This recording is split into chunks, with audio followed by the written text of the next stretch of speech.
रहीम start करते हैं गायत्री के चैप्टर 51 के पार्ट 2 की वीडियो को। सबसे पहले आते हैं हमारे पास फोटो केमिस्ट्री ऑफ विजन। आपको पता है दो तरह के सेल होते हैं, एक रॉड्स होती हैं और एक कॉन्स होती हैं। रॉड्स डिम लाइट में काम करती हैं और कॉन्स कलर्ड विजन के लिए काम कर रही होती हैं। रॉड्स के अंदर जो बेसिक पिगमेंट है उसका नाम है रोहोडॉप्सिन, ठीक है।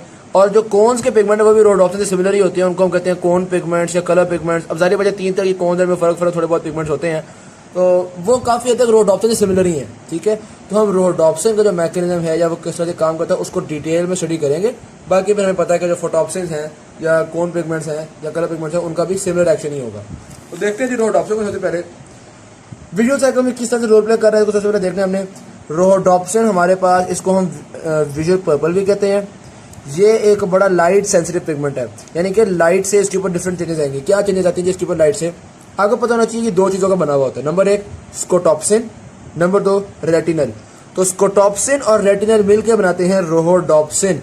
जब रोहोडॉप्सिन पे लाइट पड़ती है ये ब्रेक कर जाता है इनटू स्कोटॉप्सिन एंड रेटिनल। अब वो किस तरह से ब्रेक करता है इसको देखते हैं। बेसिकली ये जो रेटिनल है ना, इस रेटिनल के हमारे पास दो तरह की मतलब कई तरह की फॉर्म होती हैं, आइसोमर्स होते हैं, इसकी सिस फॉर्म भी होती है, इसकी ट्रांस फॉर्म भी होती है। ये जो 11 सिस रेटिनल है ना, ये हमें चाहिए होता है, यानी कि 11 सिस रेटिनल और उसके अलावा स्कोटॉप्सिन, ये दोनों मिलके बनते हैं रोहोडॉप्सिन। जब लाइट आती है वो लाइट इस 11 सिस रेटिनल की थोड़ी सी इलेक्ट्रॉन्स में गड़बड़ करती है और इसको कन्वर्ट कर देती है ट्रांस रेटिनल में। जब ये सिस रेटिनल ट्रांस रेटिनल में कन्वर्ट होता है तो इसके स्ट्रक्चर में थोड़ी बहुत चेंज आ जाती है। आपको पता है जो ट्रांस रेटिनल होता है वो स्ट्रेट चेन होता है, जो सिस रेटिनल होता है वो बेंडेड होता है, इस तरह से होता है ना। तो अगर सिस रेटिनल से ट्रांस रेटिनल बन गया, इसके स्ट्रक्चर में थोड़ी चेंज आ गई। अब ये स्कोटॉप्सिन के साथ मजीद जुड़ा नहीं रह सकता, क्योंकि स्कोटॉप्सिन की जो रिसेप्टर साइड होती है वो बड़ी स्पेसिफिक होती है। वो कहती है भाई 11 सिस रेटिनल ही रखूंगी मैं अपने पास, मैंने ट्रांस रेटिनल नहीं रखना।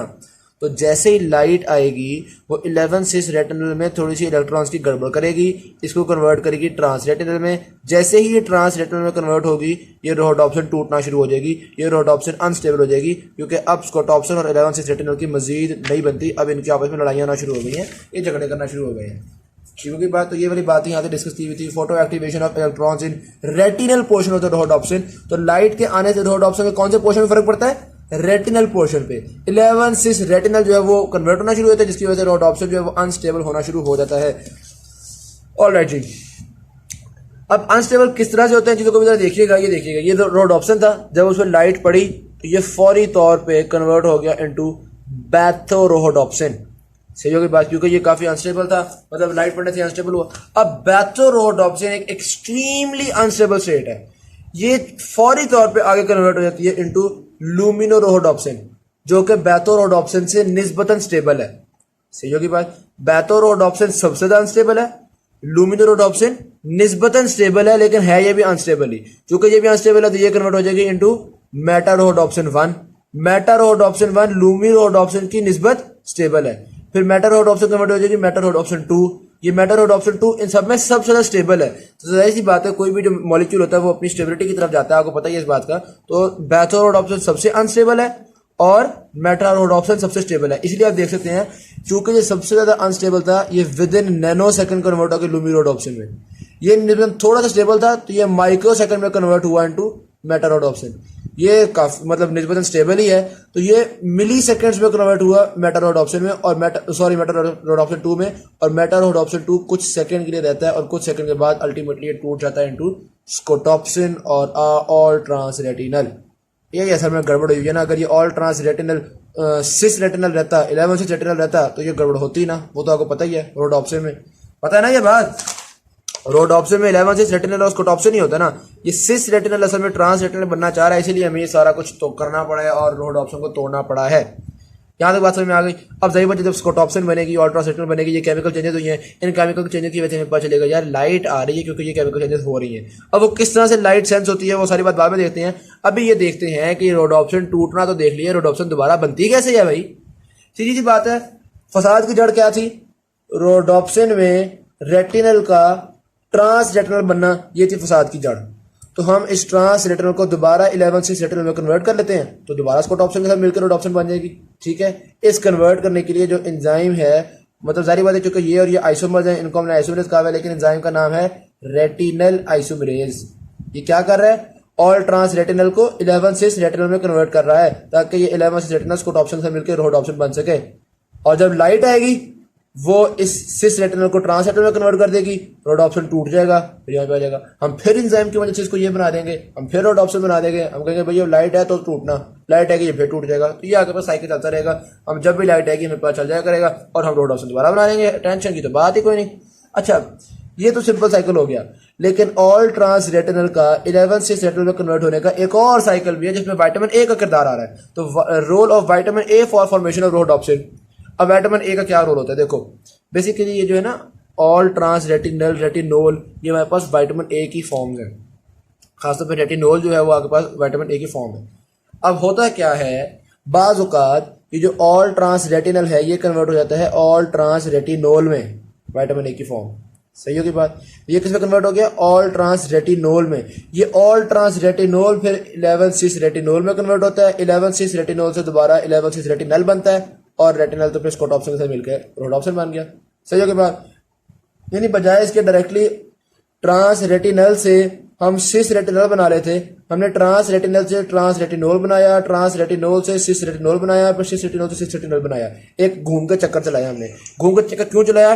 देखो इस चक्कर में विटामिन ए इन्वॉल्व है। तो होता बेसिकली क्या है, अगर किसी इंसान के बहुत ज्यादा रोडोप्सिन बना हुआ है, ठीक है, तो हम आहिस्ता आहिस्ता थोड़ा बहुत विटामिन ए इंक्रीज कर लेते हैं, इसको विटामिन ए में कन्वर्ट कर देते हैं कि यार बस इतना रोडोप्सिन बनाने की जरूरत नहीं है।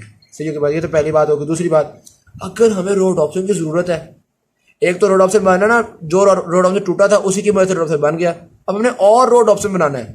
हम कहते हैं यार बॉडी भाई प्लीज आपके पास विटामिन ए पड़ा हुआ है? वो कहती है पड़ा हुआ है, यार जरा भेजना तो सही। यहाँ से आता है हमारे पास विटामिन ए और हम इस विटामिन ए को भी 11 से रेटिनल में कन्वर्ट करके रोडोप्सिन एक्स्ट्रा बनाना शुरू कर देते हैं। खास तौर पर यह काम होता है जब आप डिम लाइट में होते हैं, अंधेरे में हैं, डिम लाइट में हैं, हमें रॉड की जरूरत है, हमें रोडोप्सिन की जरूरत है, हम विटामिन ए को यूज करते हैं, ज्यादा रोडोप्सिन बना लेते हैं। जिन लोगों में विटामिन ए की कमी होती है उनमें आपको पता है नाइट ब्लाइंडनेस होती है, क्योंकि वो अपनी रोडोप्सिन की तादाद बढ़ा नहीं पाते, इस वजह से वो डिम लाइट में देख नहीं पाते। समझ आ गई ये वाली बातें सारी? ऑलराइट, तो यहाँ पे उन्होंने नाइट ब्लाइंडनेस का भी जिक्र किया हुआ था यहाँ पे। अच्छा एक और होता है ये, मैंने बताया ना विटामिन ए की डेफिशिएंसी होती है तो नाइट ब्लाइंडनेस होती है। यार हमारा जो लिवर है ना उसने ना बहुत कोई 2-3 महीने का विटामिन ए संभाल के रखा हुआ है। तो अगर आपने आज विटामिन ए नहीं भी खाया ना तो आपको नाइट ब्लाइंडनेस नहीं होगी, क्योंकि लिवर ने संभाला हुआ है। अगर आप एक हफ्ता विटामिन ए नहीं भी खाओगे ना तो टेंशन की बात नहीं है। हाँ, अगर आप कई महीने विटामिन ए नहीं खाओगे तो फिर लिवर कहेगा यार मैंने जितना स्टोर किया था वो भी खत्म हो गया, अब नाइट ब्लाइंडनेस हो जाएगी। तो नाइट ब्लाइंडनेस फौरी तौर पे नहीं होती, क्योंकि लिवर ने काफी सारा विटामिन ए स्टोर किया हुआ होता है। और अगर हो गई है तो बंदे को विटामिन ए खिला दो, ठीक हो जाएगा इंशाल्लाह। कई दफा तो इंट्रावेनसली विटामिन ए डालते हैं, घंटे के अंदर अंदर नाइट ब्लाइंडनेस ठीक हो जाती है, बल्ले बल्ले हो गई ना। ऑलराइट, आगे आता है हमारे पास excitation of rod when rhodopsin is activated by light. हमने ये देख लिया रोडोप्सिन लाइट करने पे टूटती है, फिर हम दोबारा उसको रोडोप्सिन बना देते हैं, ये सारा कुछ चल रहा है। भाई रोडोप्सिन के टूटने से ब्रेन में कैसे सिग्नल्स जाएंगे, रोडोप्सिन के टूटने से क्या चेंजेस आती हैं, अब हमने इसको स्टडी करना है। डन की बात? बेसिकली रोडोप्सिन के टूटने से हाइपर पोलराइजेशन हो जाती है। आमतौर पे आपको पता है जो सेल की मेम्ब्रेन होती है वो बाहर वाली साइड से पॉजिटिव होती है, जिसको हम रेस्टिंग मेम्ब्रेन पोटेंशियल कहते हैं, अंदर वाली साइड पर नेगेटिव होती है, ठीक है। अमूमन एक्शन पोटेंशियल के लिए क्या कहते हैं हम जी, अंदर नेगेटिविटी डिक्रीज कर देगी, यानी अंदर पॉजिटिविटी आ जाएगी तो वो एक्शन पोटेंशियल बन जाएगा, इसको हम कहते हैं डीपोलराइजेशन, ठीक है। लेकिन यहाँ पे डीपोलराइजेशन नहीं हो रही, यहाँ पे रोडोप्सिन के टूटने से हाइपर पोलराइजेशन होती है, यानी मेम्ब्रेन की जो अंदर वाली जगह है वो मजीद नेगेटिव हो जाती है। सही के बाद क्यों नेगेटिव होती है, कैसे नेगेटिव होती है, अब इस चीज को सारी को हमने स्टडी करना है।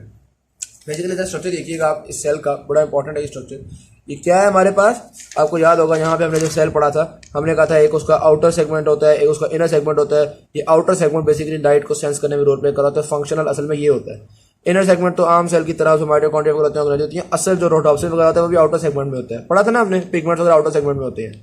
तो अब देखते हैं ड्राइवरी हो क्या रहा है। बेसिकली ये इस सेल का इनर सेगमेंट है, ये इस सेल का आउटर सेगमेंट है। ये जो इनर सेगमेंट है ना ये तो है एक नॉर्मल सेल की तरह का। हर सेल में आपको पता है सोडियम पोटेशियम एटीपी पंप होता है, जिसमें पोटेशियम अंदर आ रही होती है एक्टिव ट्रांसपोर्ट के थ्रू, और एक्टिव ट्रांसपोर्ट सोडियम को बाहर निकाल रहे होते हैं, ऐसी बात ही है ना।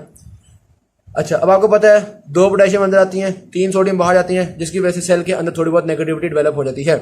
और आम सेल्स में पोटेशियम लीकी चैनल्स भी होते हैं, जिसकी वजह से सेल के अंदर से पोटेशियम थोड़ी थोड़ी बाहर लीक करती रहती है। अब क्योंकि पॉजिटिव आयंस बाहर लीक कर रहे हैं तो अंदर मजीद नेगेटिविटी हो जाएगी। तो आम सेल में इन 2 कॉजेज की वजह से नेगेटिविटी, पहला कॉज क्या है भाई, 3 पॉजिटिव निकाल रहे हो, 1 पॉजिटिव 2 पॉजिटिव डाल रहे हो, ये नेगेटिविटी का कॉज। दूसरा नेगेटिविटी का कॉज क्या है, पॉजिटिव आयंस बाहर लीक हो रहे हैं, तो इन दो वजह से नेगेटिविटी होती थी तकरीबन -70 से लेके -80 के करीब, ये नॉर्मल सेल था।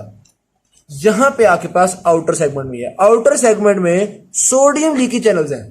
अब ये सोडियम लीकी चैनल आमतौर पर सेल्स में होते नहीं है, लेकिन यहाँ पे हैं। अब देखो यहाँ पे बड़ा ना मतलब न्यूट्रलाइज हो रहा है काम काफी हद तक। हमने एक्टिव ट्रांसपोर्ट को जो सोडियम को अंदर ना डाला, सोडियम लीक करके बाहर भी जा रहा है। एक्टिव ट्रांसपोर्ट के थ्रू, सॉरी ये पोटेशियम, मैं भी सोडियम बोल रहा था यार। एक्टिव ट्रांसपोर्ट से पोटेशियम को अंदर डाला, पोटेशियम लीक भी हो रहा है। एक्टिव ट्रांसपोर्ट से सोडियम को बाहर निकाला, बस आम सेल में ये निकलता था सिर्फ, लेकिन यहाँ पे सोडियम लीक करके अंदर भी आ रहा है। तो इसका मतलब है इसमें इतनी ज्यादा नेगेटिविटी डेवलप नहीं हो सकेगी, क्योंकि एक पॉजिटिव आयंस अंदर भी लीक कर रहे हैं ना। तो यही वजह है कि ये जो सेल्स होते हैं हमारे पास रॉड्स वगैरह, इनमें इतनी नेगेटिविटी नहीं होती, -70 -80 नहीं होता, बल्कि इनका रेस्टिंग पोटेंशियल होता है सिर्फ -40 मिलीवोल्ट्स। डन होगी बात। अच्छा जी, क्योंकि यहाँ पे एक खास चीज है आउटर सेगमेंट के सोडियम चैनल्स। ये सोडियम चैनल होते हैं cyclic GMP gated channels. Cyclic GMP होगी तो ये चैनल को खोल कर रखेगी, साइक्लिक जीएमपी नहीं होगी तो चैनल बेचारे बंद भी हो सकते हैं। और अगर चैनल्स बंद हो गए, सोडियम का अंदर आना खत्म हो जाएगा। जब एक पॉजिटिव आयन अंदर नहीं आ सकेगा तो जाहिर बात है अंदर नेगेटिविटी बढ़ना शुरू हो जाएगी। सही होगी बात, नॉर्मल सेल की तरह -70 जाना शुरू हो जाएगा। तो ये आप इसलिए हमने कहा था। अच्छा बहरहाल वो जिसलिए भी कहा था वो मैं बात बताऊँ, थोड़ा सा मैं मैकेनिज्म को एक दो दोबारा लेके चलते हैं ना, रोडॉप्सिन के रेफरेंस एक्सप्लेन करते हैं। ऑलराइट, यहाँ तक बात समझ में आ गई हमें। पोटेशियम अंदर एक्टिव ट्रांसपोर्ट के थ्रू आ रहा है और लीक करके बाहर जा रहा है। सोडियम बाहर एक्टिव ट्रांसपोर्ट के थ्रू आ रहा है और लीक करके अंदर आ रहा है। अच्छा, ये सारे सोडियम और पोटेशियम के सारे ट्रांसपोर्ट में आउटर सेगमेंट में सिर्फ एक ही काम हो रहा है, और वो क्या, मतलब एक ही काम सिग्निफिकेंस का हामिल है, और वो क्या, सोडियम की साइक्लिक जीएमपी गेटेड चैनल से इनफ्लक्स होना। सही होगी बात। अच्छा, अब होता है क्या है, जब आता ना जब आती है ना लाइट के आने से रोडॉप्सिन टूट गया। रोडॉप्सिन के टूटने से वो एक्टिवेट हो गया, यानी मेटा रोडॉप्सिन 2 वगैरह बन गया। ये मेटा रोडॉप्सिन 2 सेल के अंदर मौजूद एक जी प्रोटीन को एक्टिवेट कर देता है। सही होगी बात। ये देखिएगा, लाइट आई, लाइट ने आके रोडॉप्सिन को तोड़ दिया, या कह लो मेटा रोडॉप्सिन बना दिया। ये मैं कहता हूँ जी मेटा रोडॉप्सिन बन गया। ये मेटा रोडॉप्सिन इस सेल की एक जी प्रोटीन है, उसको करता है एक्टिवेट। जब सेल की, इस जी प्रोटीन का नाम क्या है, ट्रांसड्यूसिन। सही होगी बात। जब ये जी प्रोटीन एक्टिवेट होती है तो ये जी प्रोटीन फॉस्फोडाइएस्ट्रेज को एक्टिवेट कर देती है, जिसका पूरा नाम है साइक्लिक जीएमपी फॉस्फोडाइएस्ट्रेज। ठीक है, ये भी एक एंजाइम है। अब जी प्रोटीन ने साइक्लिक जीएमपी फॉस्फोडाइएस्ट्रेज को एक्टिवेट कर दिया। जब फॉस्फोडाइएस्ट्रेज एक्टिवेट होता है तो ये साइक्लिक जीएमपी को तोड़ देता है, या आप कह लो साइक्लिक जीएमपी को 5-GMP में कन्वर्ट कर देता है। सही होगी बात। ये जो चैनल्स थे इनको किसने खोला हुआ था, साइक्लिक जीएमपी ने। तो अब साइक्लिक जीएमपी कम हो गया। जब साइक्लिक जीएमपी कम होगा तो ये वाले जो सोडियम चैनल है ये बेचारे बेकार हो गए। ये वाले सोडियम चैनल है ये बेचारे काम नहीं कर सकेंगे, क्लोज होना शुरू हो जाएंगे, यानी कि सोडियम का इन्फ्लक्स होना बंद हो जाएगा। जब पॉजिटिव आयंस अंदर आना बंद हो जाएंगे तो अंदर आपके पास नेगेटिविटी इंक्रीज कर जाएगी। इससे आपके पास हाइपर पोलराइजेशन होती है। इसलिए हम कहते हैं कि लाइट के आने से यहाँ पे हाइपर पोलराइजेशन होती है। I am repeating once, rhodopsin, sorry light आई, लाइट ने आकर रोडॉप्सिन को कन्वर्ट किया मेटा रोडॉप्सिन 2 में। मेटा रोडॉप्सिन 2 ने जी प्रोटीन यानी कि ट्रांसड्यूसिन को एक्टिवेट किया। ट्रांसड्यूसिन ने फॉस्फोडाइएस्ट्रेज को एक्टिवेट किया। फॉस्फोडाइएस्ट्रेज ने साइक्लिक जीएमपी कम कर दिए। जब साइक्लिक जीएमपी कम हो गए तो ये वाले चैनल क्लोज होना शुरू हो गए। जब ये वाले चैनल क्लोज होंगे तो सोडियम अंदर नहीं आ सकेगा, जिसकी वजह से जो पहले आगे -40 था ना, जब सोडियम अंदर नहीं आ सकेगा तो आपके अंदर नेगेटिविटी बढ़ती जाएगी और -70 -80 के करीब चली जाएगी। ठीक होगी बात। तो ये हमारे पास एक एक्सप्लेनेशन है कि किस तरह से लाइट के आने से हमारे पास हाइपर पोलराइजेशन होती है। एक तो ये सारे इवेंट्स उन्होंने डिस्कस कर लिए कि रोडॉप्सिन के आने से आगे क्या होगा, ट्रांसड्यूसिन एक्टिवेट होगी, फिर ट्रांसड्यूसिन साइक्लिक जीएमपी। दूसरा वो कह रहे हैं कि थोड़ा सा स्टिमुलस भी काफी बड़ा एक्शन कर लेता है। ठीक होगी बात। यानी कि यहाँ पे एक कैस्केड ऑफ रिएक्शन स्टार्ट हो जाती है। वो किस तरह से, ये एक तरह से हमने जो सारा प्रोसेस पढ़ा है इसकी रिवीजन ही है, बस आपने देखना है कि ये मल्टीप्लाई इफेक्ट किस तरह से हो रहा है। पहली बात देखिएगा, यहाँ पे देखिएगा जाने वाली फोटोन आया, कोई भी फोटोन आया, उसने आके रोडॉप्सिन में वो जो सिस रेटिनल थी उसके इलेक्ट्रॉन में चेंज की। सीखो के बाद तो कोई भी आया, उसने आके इलेक्ट्रॉन को एक्टिवेट किया, उसको ट्रांस रोडॉप्सिन में कन्वर्ट कर दिया और रोडॉप्सिन बन गया हमारे पास मेटा रोडॉप्सिन 2। यहाँ तो बात सिंपल थी, यहाँ तो कोई मुश्किल चीज नहीं है। एक फोटोन ने आके एक मेटा रोडॉप्सिन 2 बना दिया। ये एक मेटा रोडॉप्सिन एक नहीं काफी सारे ट्रांसड्यूसिन को एक्टिवेट कर देगा। सही हो गया बात, यानी कि एक फोटोन से काफी ज्यादा असर हो रहा है, देख रहे हो आप। अच्छा, फिर ये एक ट्रांसड्यूसिन आगे जाके एक फॉस्फोडाइएस्ट्रेज को एक्टिवेट नहीं करता, ये देखो ना। रोडोप्सिन ने काफ़ी सारे ट्रांसड्यूसिन को एक्टिवेट कर दिया।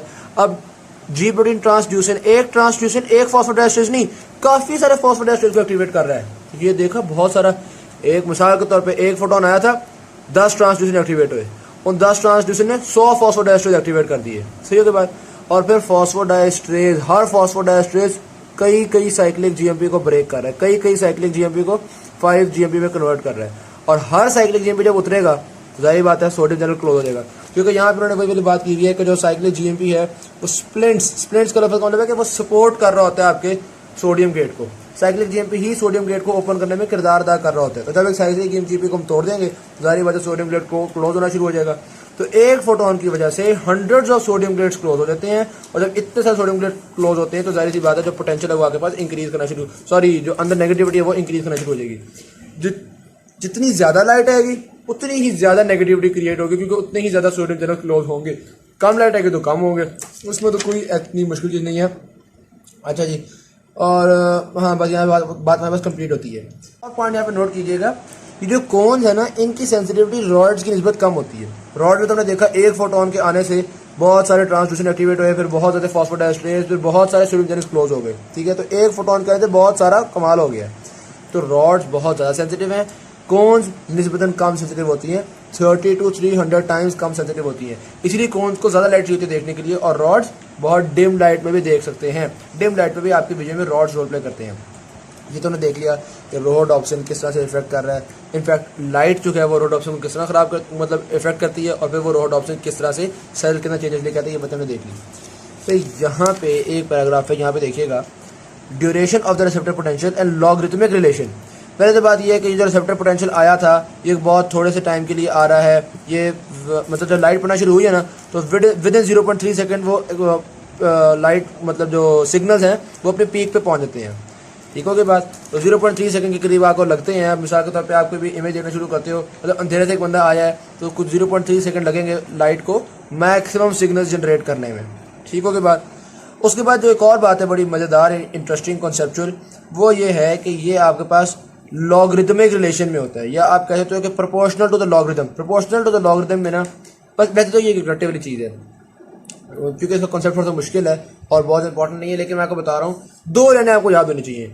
नंबर 1, ये इसलिए होता है ताकि लार्जर रेंज को हम कवर कर सकें, लाइट इंटेंसिटी की बड़ी रेंज को कवर कर सकें, या अगर ईयर्स की बात हो रही है तो हम कहेंगे कि साउंड इंटेंसिटी की बड़ी रेंज को कवर कर सकें। तो एक तो प्रोपोर्शनल टू लॉगरिथम की वजह होती है बड़ी इंटेंसिटी, और दूसरा इसमें इफेक्ट होता है जब स्टिमुलस थोड़ा होता है तो सेंसिटिविटी ज़्यादा होती है, जब स्टिमुलस ज़्यादा होता है तो सेंसिटिविटी थोड़ी होती है।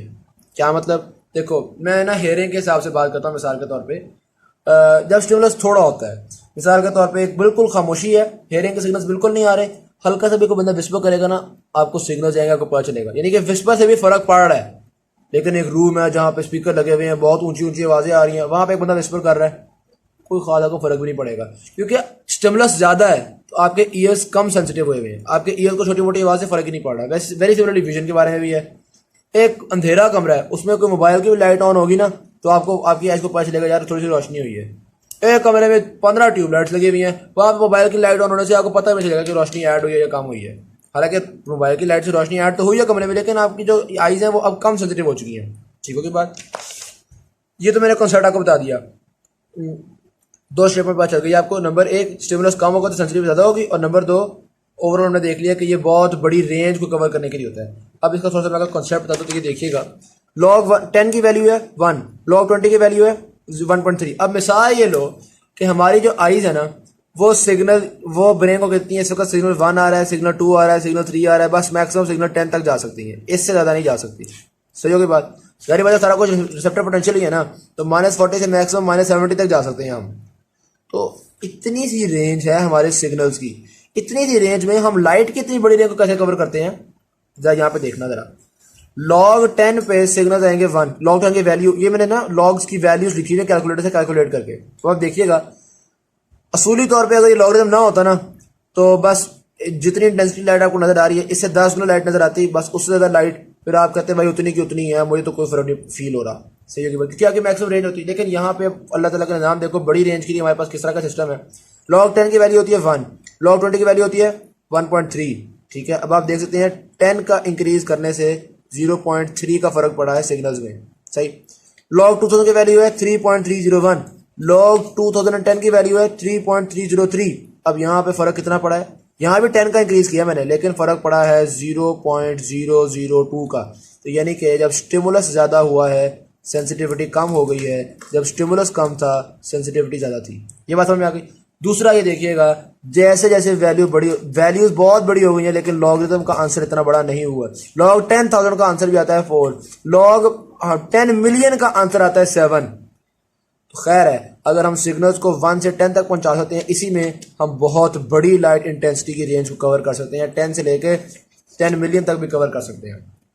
डन होगी बात। तो ये हमारे पास लॉगरिथम के दो खास चीजें होती हैं, नंबर 1 बड़ी रेंज कवर करना, और नंबर 2 थोड़े स्टिमुलस पे ज्यादा सेंसिटिविटी, ज्यादा स्टिमुलस पे कम सेंसिटिविटी। ये मैंने थोड़ा ज्यादा डिटेल से आपको बता दिया है ताकि मैं जो था कि यार कॉन्सेप्ट वगैरह अच्छे से कवर हो जाए। ऑलराइट, फिर आते हैं हमारे पास photochemistry of colour vision. Colour vision बहुत हद तक सिमिलर है हमारे पास रॉड ऑप्शन वगैरह से, बस बात यह है कि रॉड्स में एक ही तरह का वो होता है पिगमेंट होता है जिसका नाम है रोडोप्सिन, और जो कलर्स हैं जो आपके पास ये कॉन्स होती हैं, इनमें 3 तरह की पिगमेंट होती हैं। कुछ रेड कलर की कॉन्स होती हैं, कुछ ग्रीन कलर की कॉन्स होती हैं, और कुछ ब्लू कलर की होती हैं। जो रेड कलर की होंगी वो रेड लाइट से बहुत स्टिमुलेट होंगी, जो ब्लू वाली होंगी वो ब्लू लाइट से बहुत स्टिमुलेट होंगी, जो रेड ग्रीन होगी वो ग्रीन लाइट से बहुत ज़्यादा स्टिमुलेट होंगी। और तो आपको यार इस तरह तो इंसान को सिर्फ ये पता चलना चाहिए ये रेड है या ब्लू है या ग्रीन है, बाकी कलर्स को तो पता नहीं चलना चाहिए। तो बाकी कलर्स इन्हीं 3 कलर्स के मिक्सचर्स वगैरह से बन रहे होते हैं। हम देखते हैं कि यार देखा जाए आधा रेड स्टिमुलेट हो रहा है, आधा ब्लू स्टिमुलेट हो रहा है, इसका मतलब है पर्पल कलर की लाइट है।